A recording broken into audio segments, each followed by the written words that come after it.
अल्लाह के नबी फरमाते हैं इलाहुल आलमीन, जिन काफिरों की वजह से आज हमारी असर की नमाज का अव्वल वक्त निकल गया, आय अल्लाह जिन काफिरों की वजह से आज मेरी असर की नमाज का असली वक्त निकल गया, वक्त पर हम नमाज नहीं पढ़ सके, सूरज डूबने से पहले आज हमने असर की नमाज पढ़ी, इसके जिम्मेदार ये काफिर है, ये जंग करने वाले, इनकी वजह से मेरी असर की नमाज का वक्त निकला है। मला अल्लाहु बुयूतहुम, आय अल्लाह इनके घरों को तू आग से भर दे, आय अल्लाह इनके घरों में आग लगा दे, आय अल्लाह इनके घरों में तू आग से भर दे।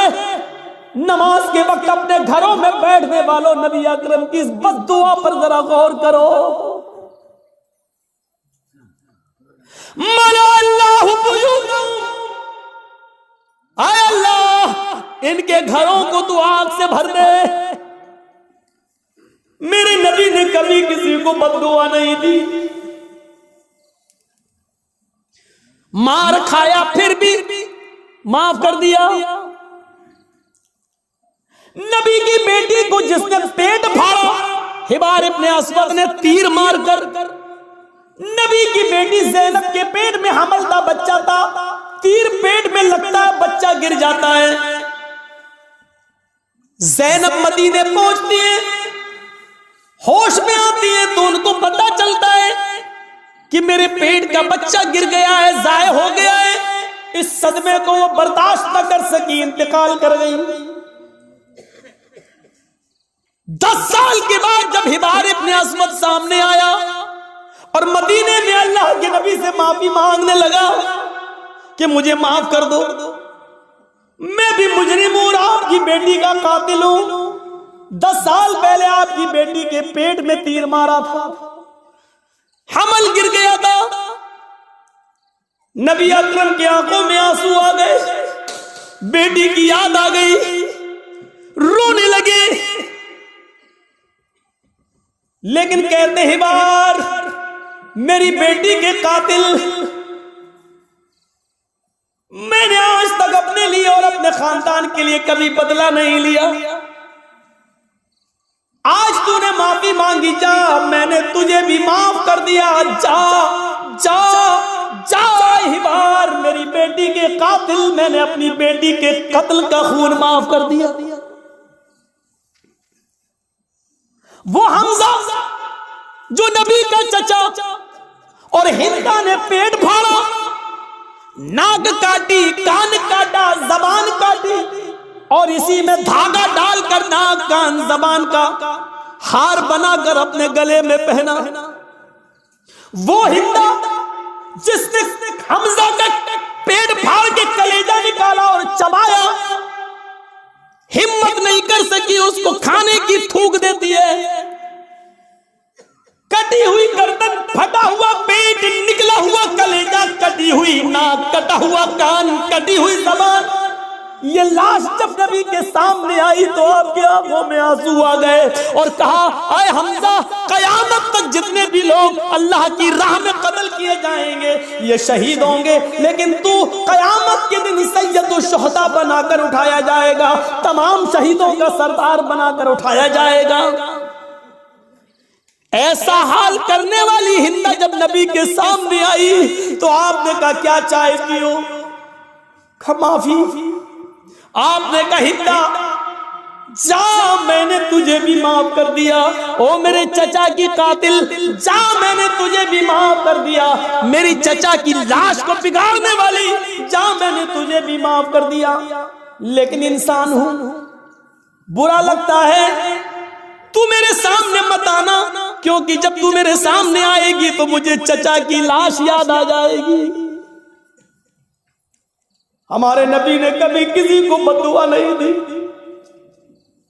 ताइफ वालों ने इतना मारा कि सर फट गया, सर से खून निकला, पैरों पे गिरा, खून जम गया, जूते तक उतर नहीं पा रहे थे उस जमे हुए खून की वजह से। 2 फरिश्ते आए, अरे अल्लाह के नबी, कहो तो इन ताइफ वालों को 2 पहाड़ियों के बीच में पीस दूं,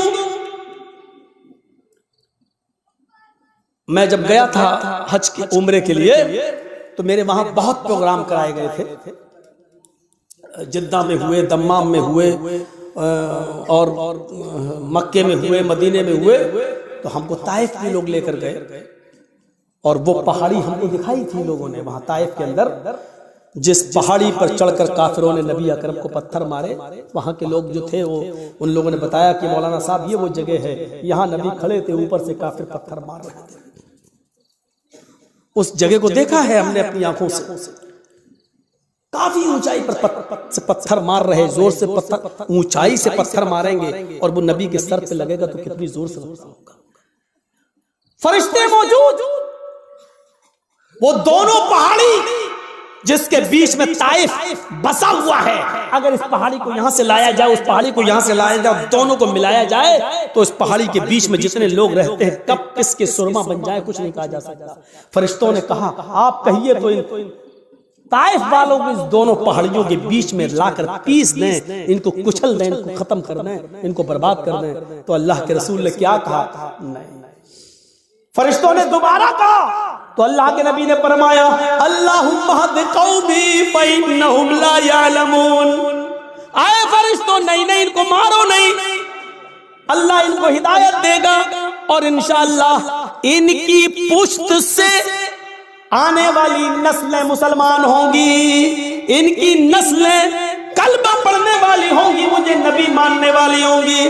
आए अल्लाह तू इनको हिदायत दे, ये मुझे जानती नहीं है कि मैं कौन हूं। आपने उस मौके पर भी बदला नहीं लिया। देख रहे हैं आप, बेटी के कातिल को माफ कर रहे हैं, बदला नहीं ले रहे हैं, हिंदा को माफ कर रहे हैं, इंतकाम नहीं ले रहे हैं। ताइफ में पत्थर खाने के बावजूद फरिश्ते पत्थरों का ताइफ वालों को पीसना चाहते हैं, लेकिन नबी इंतकाम नहीं ले रहे हैं। कह रहे हैं अल्लाह तू इनको हिदायत दे, मार खाकर दुआएं देने वाले नबी।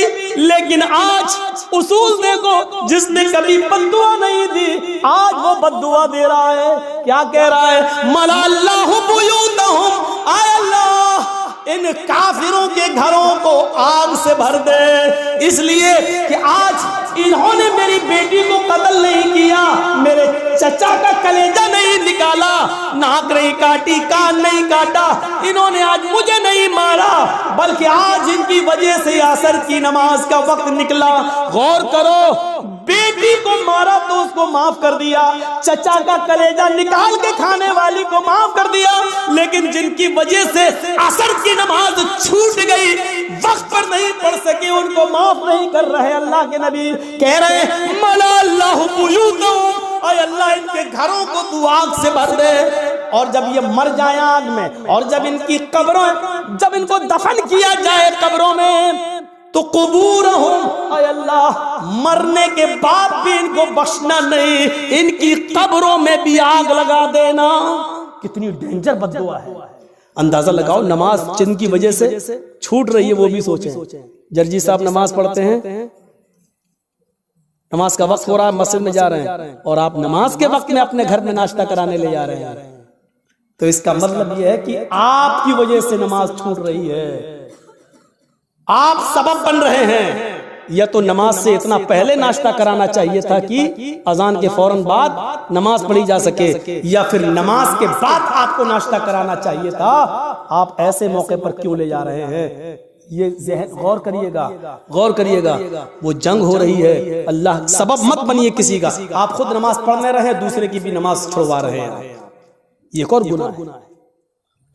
काफिर तो वैसे ही जहन्नमी है, लेकिन अल्लाह के रसूल सल्लल्लाहु अलैहि वसल्लम क्या कह रहे हैं? अल्लाह इनके घरों को आग से भर दे, और मरने के बाद जब ये कब्र में दफन हो तो इनकी कब्रों को भी तू आग से भर दे। कमा हबसूना व शगलूना अनिस सलातिल वुस्ता, क्योंकि आज इनकी वजह से मेरी असर की नमाज छूट गई।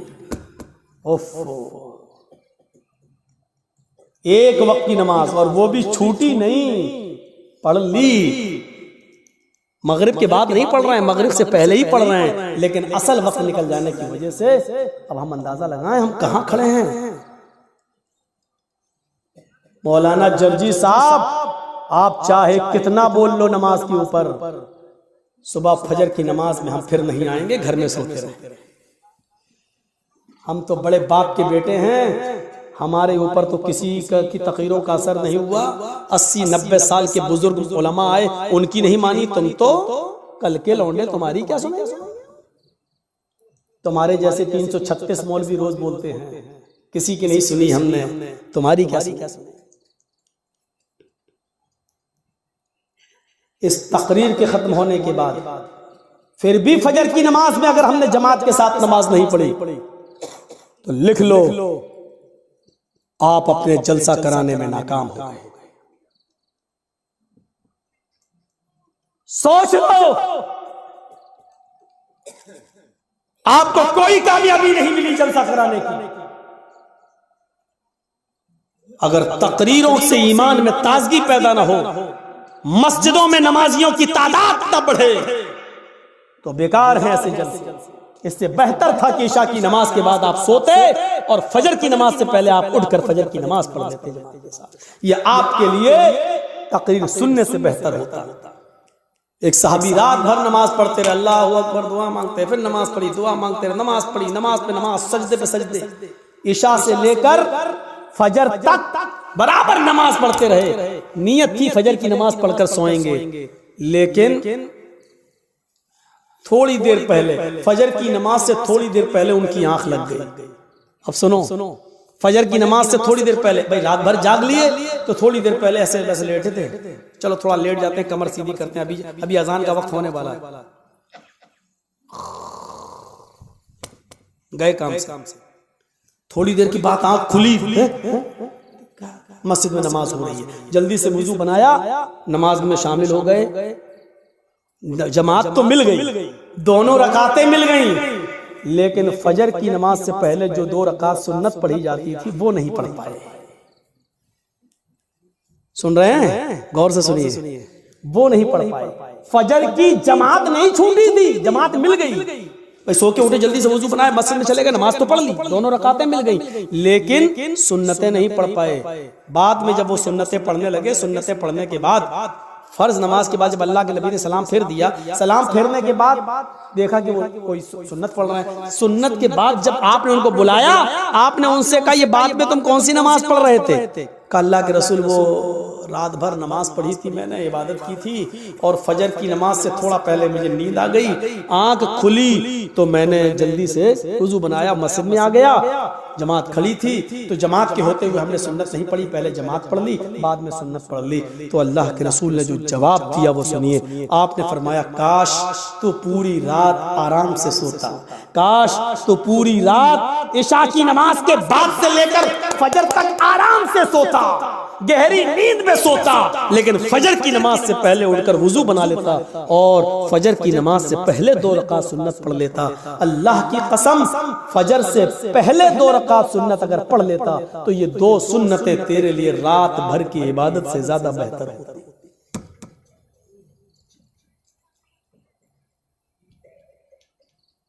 फजर की नमाज से पहले 2 रकात सुन्नत तुम्हारी रात भर की इबादत से ज्यादा बेहतर होती। क्यों जागे तुम रात भर?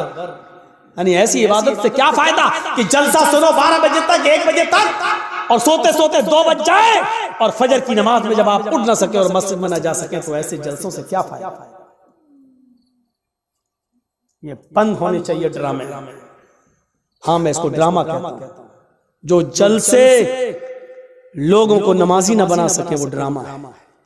जो तकरीरें लोगों के दिलों में ईमान ताजा ना कर सके वो नौटंकियां हैं।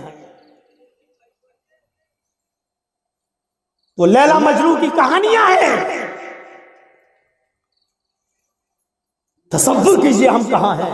नमाज कितनी जरूरी चीज है हमारी सोसाइटी और हमारे समाज में और हमारे लिए। रमजान का चांद देखा जाता है और ईद का भी देखा जाता है। रमजान का चांद देखने के लिए एक आदमी की, बाशरा आदमी की गवाही की जरूरत है। अगर एक आदमी ये कह दे कि मैंने चांद देखा है तो दूसरे दिन से रोजा रखा जाएगा। ईद के चांद के लिए 2 आदमियों की गवाही जरूरी है। ईद के चांद के लिए उसूल है अब रमजान के लिए एक आदमी की गवाही काफी है, लेकिन ईद के चांद के लिए 2 की गवाही चाहिए। क्यों चाहिए? अल्लाह के नबी से पूछो, हर चीज का जवाब हमारे पास नहीं है, बस नबी ने कह दिया हमें मानना पड़ेगा। ईद की चांद के लिए 2 आदमी की गवाही चाहिए है? लेकिन जब रमजान में एक आदमी की गवाही आप मानेंगे या ईद के चांद के लिए 2 आदमी की गवाही मानेंगे, तो उस वक्त भी देखा जाएगा ये एक आदमी जो रोजे की गवाही दे रहा है ये 5 वक्त का नमाजी है या नहीं है। अगर 5 वक्त का नमाजी है, बाशरा है, समाज में इसको झूठा नहीं कहा जाता है, इसकी बात मानी जाती है, दीनदार है, नमाजी है, तो उसकी बात मानी जाएगी। नमाज रोजे का पाबंद नहीं है, जुमे तक की नमाज नहीं पढ़ता है, ऐसा आदमी गवाही दे रहा है तो उसकी गवाही भी, चाहे वो कितना भी सच बोल रहा हो, उसकी गवाही भी उसकी जेब में घुसेड़ दी जाएगी। भाग नहीं तस्लीम। रोजे का चांद एक आदमी की गवाही है, और एक आदमी अगर नहीं देखता चांद, लेकिन एक औरत चांद देखती है तो एक औरत की गवाही नहीं मानी जाएगी। 2 औरतों की गवाही एक मर्द के बराबर है, लिहाजा औरतें 2 होना चाहिए। आदमी एक आदमी अगर कह दे बाशरा हो कि मैंने रोजे का चांद देखा है रमजान का, तो रोजा रखा जाएगा। लेकिन एक औरत चाहे वो कितनी भी नेक हो, दीनदार हो, नमाजी तहज्जुद गुजार हो, लेकिन एक औरत अगर चांद की गवाही देती है तो उसकी बात नहीं मानी जाएगी। 2 औरतें होना चाहिए। ऐसे ही ईद का चांद 2 मर्दों की गवाही चाहिए, लेकिन 2 मर्दों ने नहीं देखा है, एक मर्द ने देखा है और एक औरत ने, तो नहीं मानी जाएगी। एक मर्द ने देखा है तो 2 औरतें होनी चाहिए, या 4 औरतें होनी चाहिए, वो भी बाशरा। अब हम अपने जहन में इस बात को रखें कि जब यहां बेनमाजियों की गवाही नहीं मानी जा रही है, सोचिए तो और मामलात के अंदर बेनमाजी की हैसियत क्या होगी। आइए एक और चीज की तरफ हम तुम्हें लेके चलते हैं। या अय्युहल्लज़ीना आमनुस्तईनु बिस्सब्रि वस्सलाह, ये बड़ी प्यारी चीज हम आपको बताने के लिए चल रहे हैं मेरे भाइयों। या अय्युहल्लज़ीना आमनुस्तईनु बिस्सब्रि वस्सलाह, आई मानो वालो तुम सब्र और नमाज के जरिए अल्लाह से मदद मांगो। बड़ी प्यारी आयत है। छोटा सा बच्चा है, अभी वो अपनी मां का दूध पीता है, 8-9 महीने का, 10 महीने का, 1 साल का है, चलता है फिरता है, पूरी ताकत नहीं है, हल्के हल्के पैरों से चलता भी है, गिरता भी है। कभी कभी उसके सामने अनजान आदमी आ जाए तो डरता भी है, उसके सामने कोई कीड़ा मकोड़ा टहलने लगे तो वो डरता भी है। आपने देखा होगा मां ने अपने बच्चे को छोड़ा, चलना सिखा रही है, थोड़ा चलता है गिरता है, थोड़ा चलता है गिरता है। मां थोड़ी दूर हट के देखती है, देखे कितनी दूर जाता है बच्चा। बच्चा थोड़ी दूर गया, वहां कोई जानवर देखा, कोई कीड़ा मकोड़ा देखा, वो उधर से पलटा भागता है अपने मां के पास। मां जल्दी से अपने दोनों बाहें फैला देती है, और बच्चा जब डरता है तो वो अपनी मां की गोद में आ जाता है। जैसे ही बच्चा अपनी मां की गोद में आता है, वो अपने आप को बिल्कुल महफूज कर लेता है, समझ लेता है। अब वो समझता है कि मैं सबसे बड़े खतरे से टल चुका हूं, अब सबसे बड़ी मुसीबत, भाई बच्चे के लिए तो वही सबसे बड़ी मुसीबत है जिससे वो डर रहा है। बच्चा अपनी मां की गोद में आया, और जैसे ही वो अपने मां की गोद में आता है, वो समझता है कि अब मुझे कोई खतरा नहीं है, क्योंकि मैं एक सुरक्षित गोद में आ गया हूं, एक महफूज गोद में के अंदर आ गया हूं। अब मुझे दुनिया व माफिया का कोई खतरा नहीं है। बच्चा अपनी मां की गोद में आ जाता है तो वो दुनिया के बड़े से बड़े खतरे से अपने आप को महफूज समझ लेता है। कुरान यही फरमा रहा है, लोगों नमाज ये मां की गोद है। तुम्हारे लिए बड़े से बड़े खतरे जब तुम्हारे सामने आए, बड़ी से बड़ी मुसीबतें जब तुम्हारे सामने आए, बड़े से बड़े खौफनाक नाक मरहले जब तुम्हारे सामने आए तो तुम नमाज की आगोश में आ जाओ, नमाज की गोद में आ जाओ। जब तुम मस्जिद में आ जाओगे, नमाज की आगोश में आ जाओगे तो तुम उस खतरे से महफूज हो गए। नमाज अपने नमाजी को अपनी गोद में ऐसे ले लेती है जैसे माँ अपनी गोद में अपने बच्चे को ले लेती है। जैसे बच्चा माँ की गोद में आकर अपने आप को महफूज समझ लेता है, ऐसे ही नमाजी नमाज के अंदर अपने आप को महफूज समझ लेता है। एक सहाबी है, जंग हो रही है, नमाज का वक्त हो जाता है।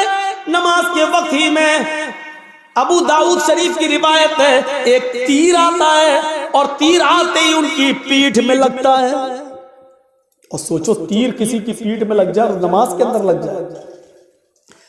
लगी, हाथ बंधे हुए, तीर पीछे लगता है, खून बहने लगता है और टपकने लगता है। लेकिन इन्होंने कुरान पढ़ना बंद नहीं किया, पूरी नमाज पढ़ ली। जब सलाम फेरा, अस्सलामु अलैकुम वरहमतुल्लाह, अस्सलामु अलैकुम वरहमतुल्लाह। लोग उनके पास आए, साहब ये क्या किया तुमने? इतना खतरनाक तीर आधे से ज्यादा तुम्हारी पीठ में घुस गया, खून से पूरी चटाई भीग गई, तुम्हारा कपड़े लहूलुहान हो गए और तुम नमाज में मसरूफ हो। उस सहाबी ने जवाब दिया, जब मैं नमाज पढ़ रहा था, अल्लाह की कसम मेरी पीठ में कब तीर लगा मुझे पता ही नहीं चला, इसलिए कि मैं सूरह कहफ की तिलावत कर रहा था और सूरह कहफ की तिलावत करते हुए मुझे इतना मजा आ रहा था, इतना इंजॉय मिल रहा था। सूरह कहफ की तिलावत में मुझे तीर की तकलीफ भुला दिया, मुझे पता ही नहीं चल रहा है कि मुझे तीर लगा है। ये तो तुम अभी बतला रहे हो कि मुझे तीर लगा है, अब देख रहा हूं कि ये खून है, मुझे तो एहसास ही नहीं हुआ। गौर कीजिए, कितना बड़ा खतरा था तीर का लगना और उनको पता ही नहीं, क्योंकि वो नमाज की गोद में थे, नमाज की आगोश में थे। सोचो मेरे प्यारे साथियों, आज हमारी भी नमाजें हैं, हम पढ़ते हैं और एक छोटा सा मच्छर काट ले तो हम जल्दी से गाल मसलने लगते हैं, मच्छर मारने लगते हैं, इसलिए कि हमें कुरान की तिलावत में मजा ही नहीं आता है। वो कह रहे हैं कि हम ऐसे सूरह कहफ पढ़ रहे थे, सूरह कहफ की तिलावत में मुझे इतना मजा आ रहा था, इतना एंजॉय आ रहा था कि मुझे पता ही नहीं चला कि मुझे कब तीर लगा। या अय्युहल्लज़ीना आमनुस्तईनु बिस्सब्रि वस्सलाह, आई ईमानो वालो तुम सब्र और नमाज के जरिए अल्लाह से मदद मांगो, सब्र और नमाज के जरिए अल्लाह से मदद मांगो, सब्र और नमाज के जरिए सब्र करो।